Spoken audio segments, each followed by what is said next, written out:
Zee 24 तास एक पाऊल पुढे।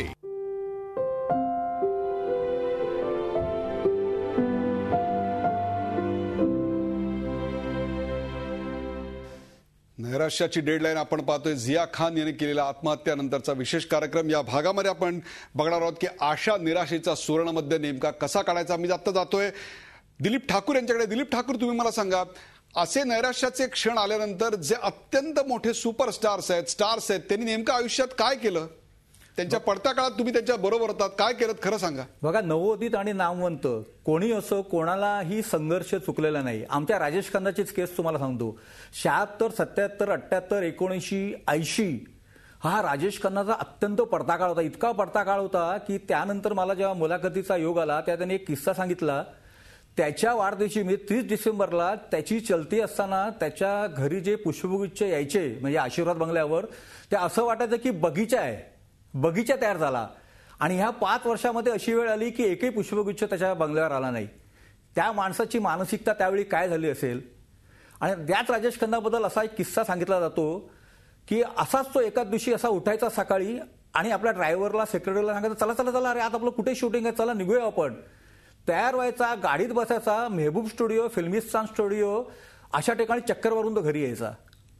अशा सांगा ह्या नैराश्यावर त्यांनी मात कशी केली असेल, म्हणजे ते क्षण त्यांनी कसे पचवले असतील।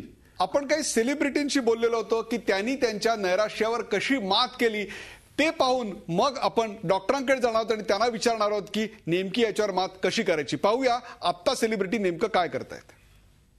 मला नेमकं काय करायचं माहित नव्हतं, पण स्वतःची ओळख निर्माण करणे हे एकमेव ध्येय होतं। तर त्यातून एक एक सापडत गेलं, मग लिहू लागलो, मग गीतकार झालो। तर मला वाटतं अजूनही शक्यता मी स्वतःतल्या शोधतोय, दिग्दर्शन आहे किंवा इतर गोष्टी आहेत। तर त्या पुढचं पाऊल नेहमी असावं, पुढची पायरी असावी। म्हटलं मगाशी मी आधी जसं म्हटल्याप्रमाणे की ते स्थैर्य हे वाईट असतं, कारण माणूस स्थिरावतो तिकडे तो साचेबद्ध होऊन जातो, म्हणजे त्याच प्रकारचं काम करू लागतं आणि त्याला वाटतं की हे पूर्ण झालं आपलं। आणि साचेबद्ध होणं म्हणजे डाऊनफॉल असं मला वाटतं। त्यामुळे सतत संघर्ष आणि सतत नवीन शिखराकडे लक्ष ठेवा, हा सगळ्यात मोठा माझा सल्ला असेल। यशाची अशी घोडदौड करताना कुठेतरी तडजोड करावी लागली का? तडजोड करावी लागते बऱ्याच जणांना। मी कदाचित, मला असं म्हणतात की मी तडजोड नाही केली म्हणून मला यश उशिराने मिळालं, पण उशिराने मिळालेलं यश हे 100% माझं आहे याचा मला विश्वास आहे। कारण तडजोड केली असेल तर कुठेतरी, म्हणजे एखाद्या तडजोडीने एखादा मिळणारा पुरस्कार किंवा तडजोडीने मिळणारं यश आर्थिक असेल तर ते तुम्हाला सतत त्रास देत राहतं। कारण तुम्ही एकटं असताना जेव्हा त्या यशाबद्दल लोक तुमची पाठ थोपटतात तर तुम्हाला कुठेतरी आतून ती टोचणी असते की हे माझं नाही आहे। मला वाटतं तशी टोचणी नसावी, त्यामुळे मी तडजोडीपासून सतत लांब राहिलो आणि सतत प्रयत्न करतो की लांब राहीन। मला नेहमी असं वाटतं की हे जे यश आहे ना, हे खूप शॉर्ट पिरियडसाठी आहे। आपल्याकडे जी गोष्ट आहे ती कधीतरी समोरच्याकडे पण येऊ शकते, ह्याचा विचार जर केला ना तर सगळं सरळ साधं होतं। आपण म्हणतो पंख नाही तुला, पाय नाही मला, पाऊस हा आला वळीवाच, ग्रेसांनी म्हटलं। तुमच्यापेक्षा नक्कीच कोणीतरी जास्त सुखी असतं आयुष्यात आणि तुमच्यापेक्षा नक्कीच कोणीतरी जास्त दुःखी असतंच। तुम्हाला खूप मोठं यश मिळाल्यानंतर त्याच्याही पेक्षा जास्त मोठ्या यशस्वी माणसाकडे पाहायला शिकलं पाहिजे आणि आपल्याला एखादं दुःख झाल्यानंतर आपल्याही पेक्षा जास्त कोणीतरी दुःखी आहे त्या माणसाकडे पाहायला शिकलं पाहिजे।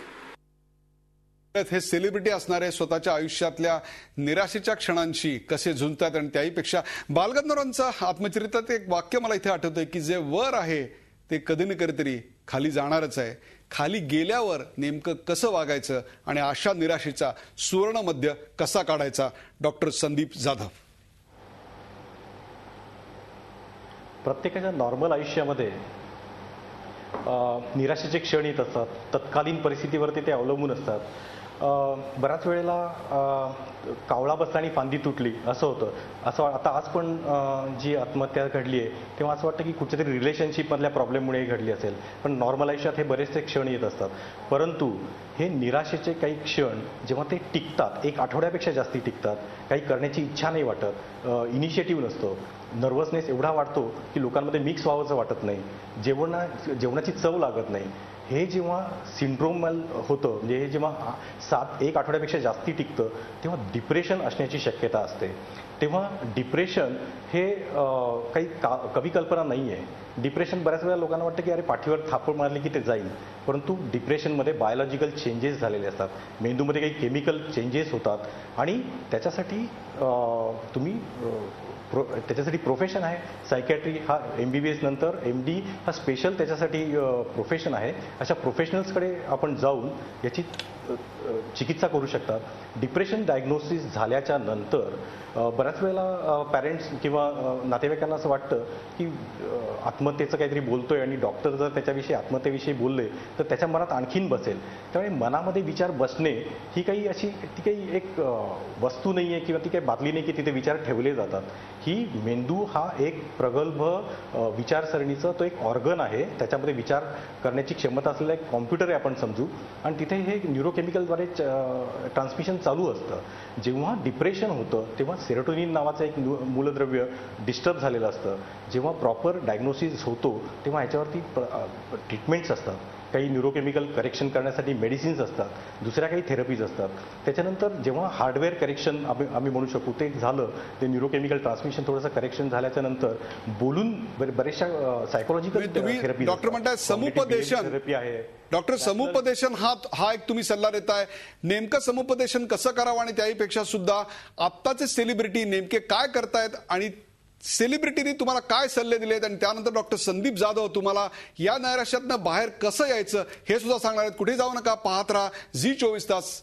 आपण पाहताय नैराश्याची डेडलाईन.